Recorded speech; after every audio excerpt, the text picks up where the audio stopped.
মিষ্টিটা তৈরি করতে লাগবে না কোনো রকম ময়দা, গুঁড়া দুধ, ছানা, শুধুমাত্র একটি উপকরণ দিয়েই কিন্তু আজকের এই নরম তুলতুলে রসালো মিষ্টিটা তৈরি করতে পারবেন। এই মিষ্টিটা যে এত পরিমাণে খেতে মজা, আপনি বাসায় তৈরি না করলে বুঝতেই পারবেন না। রেসিপিটা শিখে রাখুন, আপনাদের অনেক বেশি উপকারে আসবে, কারণ যখন মন চাইবে তখনই ঝটপট বানিয়ে খেতে পারবেন।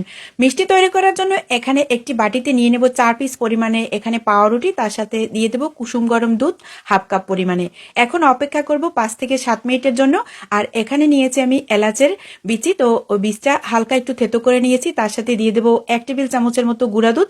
এখন সবকিছু একসাথে খুব সুন্দর করে মিহি করে এই ডোটা বানিয়ে নিতে হবে। আর পাউরুটির যে ব্রাউন অংশটা ছিল ওইটা আমি বাদ দিয়ে দিব, যার কারণে এটা দেখতে অনেক বেশি ভালো হবে আর মসৃণ হবে আর একদম সাদা ধপধপে একটি ডো হবে।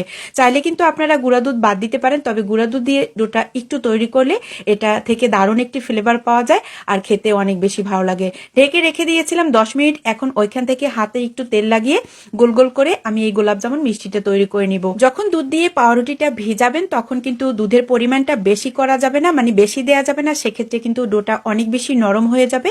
পরবর্তীতে গোলাপ জামুন মিষ্টিটা তৈরি করতে গেলে শেপ দেওয়ার সময় কিন্তু সমস্যা হয়ে যাবে। তাই অল্প পরিমাণে দুধ দিয়ে একটু পরপর নেড়েচেড়ে তারপরে কিন্তু এই ডোটা বানিয়ে নিতে হবে। এখানে প্যানের মধ্যে কিছুটা পরিমাণে তেল দিয়েছি আর সরাসরি এই তেলের ভিতরেই মিষ্টিগুলো দিয়ে এখন ভেজে নিব। আর এই ডোটা অনেক বেশি নরম থাকে, যার কারণে অন্য একটি প্লেটের মধ্যে নিয়ে পরবর্তীতে তেলে দেওয়ার সময় কিন্তু একটু সমস্যা হয়ে যেতে পারে, তাই একদম ডিরেক্টলি তেলের ভিতর দিয়েই কিন্তু আজকের মিষ্টিটা সরাসরি ভেজে নিব। এই মিষ্টি তৈরির ক্ষেত্রে কখনো কিন্তু বেকিং পাউডার বা বেকিং সোডা ইউজ করতে যাবেন না, সেক্ষেত্রে কিন্তু মিষ্টিটা একদম ভেঙে যাবে। আর এখন মিডিয়াম টু লো আছে কিন্তু এই মিষ্টিটা ভেজে নিতে হবে একদম লাল লাল করে। যত লাল লাল করে ভাজা হবে এই মিষ্টিগুলো, মানে গোলাপ জামুন মিষ্টিগুলো দেখতে তত বেশি ভালো লাগবে। আর যদি চুলার আঁচ একদম হাই করে লাল লাল করে ভেজে নেন সেক্ষেত্রে কিন্তু ভেতরটা কাঁচা থেকে যাবে। আর যখন মিষ্টিগুলো শিরায় ডুবানো হবে তখন কিন্তু ভিতরে রস যাবে না। এখন লাল লাল করে ভেজে নিয়েছি মিষ্টিগুলো হালকা একটু ঠান্ডা করে নিব। এইবারে মিষ্টির জন্য শিরা তৈরি করব, তার জন্য একটি প্যানে দিয়ে দেবো 1 কাপ পরিমাণে চিনি আর 2 কাপ পরিমাণে পানি। যতটুকু চিনি দিতে হবে তার ডাবল পরিমাণে পানি দিয়ে এই মিষ্টির জন্য শিরাটা তৈরি করে নিতে হবে। এই মিষ্টির জন্য শিরা তৈরি করলে বেশি ঘন করে শিরাটা তৈরি করা যাবে না, সেক্ষেত্রে কিন্তু মিষ্টির ভিতরে শিরাটা যাবে না আর পরবর্তীতে মিষ্টিটা শক্ত থেকে যাবে। এখন চুলার আঁচটা হাইতে রেখে কয়েকবার বলক তুলে নিব, জাস্ট কয়েকবার বলক তুলে নিলেই হয়ে যাবে। এই পর্যায়ে এসে কিন্তু কেউ চাইলে শিরায় 1 চামচ পরিমাণে ঘি অ্যাড করতে পারেন, সেক্ষেত্রে এই গোলাপ জামুন মিষ্টিটা থেকে অনেক বেশি ফ্লেভার পাওয়া যাবে আর খেতেও ভালো লাগবে। এখন ফ্লেভারের জন্য অ্যাড করছি এখানে 2 টুকরা এলাচি। তো এলাচিটা আমি হালকা একটু থেতো করে দিয়েছি যাতে ফ্লেভারটা খুব ভালো আসে। আপনারা চাইলে কিন্তু এখানে হালকা একটু গোলাপ জলও দিতে পারবেন এই গোলাপ জামুন মিষ্টি তৈরির ক্ষেত্রে।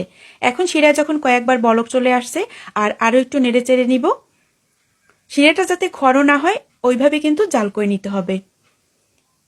এখন মিষ্টিগুলো দিয়ে দেবো আর মিষ্টিগুলো কিন্তু একদম ঠান্ডা করে তারপর দিয়ে দিতে হবে, নয়তো দেখা যায় মিষ্টিগুলো পরবর্তীতে চুপসে যাবে।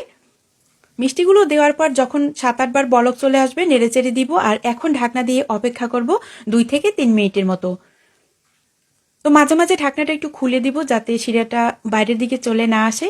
আর এইভাবে ঢাকনা খুলে আবার আটকে জাল করে নিব 3 থেকে 4 মিনিটের মতো।